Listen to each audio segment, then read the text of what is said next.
നമസ്കാരം.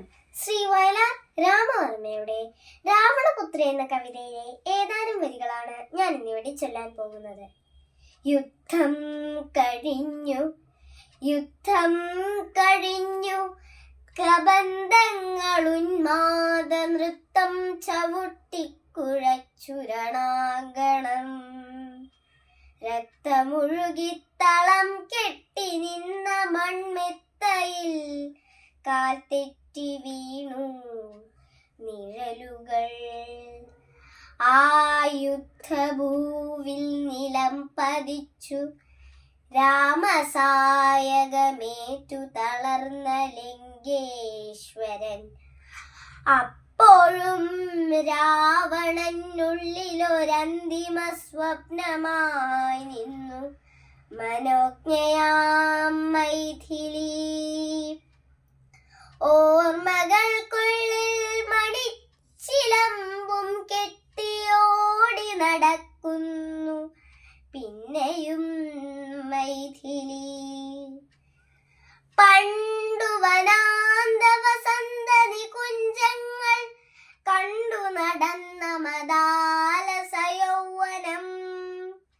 അന്നാദ്യമെത്തിപ്പിടിച്ചു കശക്കിയ മന്ദാര പുഷ്പത്തെ ഓർത്തുപോയി രാവണൻ.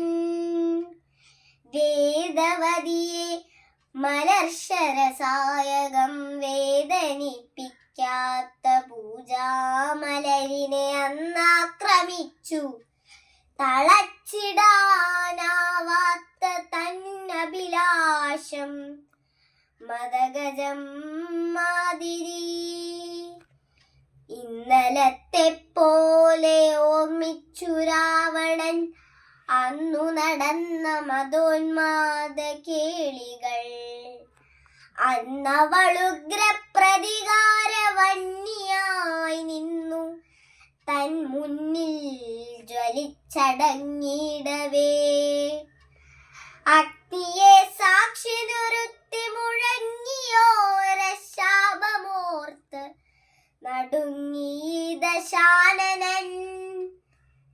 രക്തബണങ്ങൾ വിതിർത്തുലഞ്ഞാടുന്നു മൃത്യുവിൻ തേരില ക്രുദ്ധശാഭോക്തികൾ.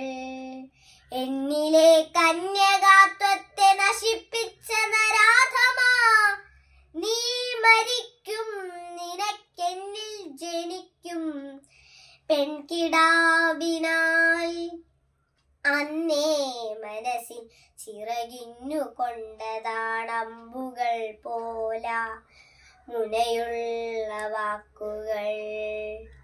മാറിൽ തുളഞ്ഞു തുളഞ്ഞു കേറും രഘുവീരന്റെ ബാണം വലിച്ചെടുത്തിടവേ.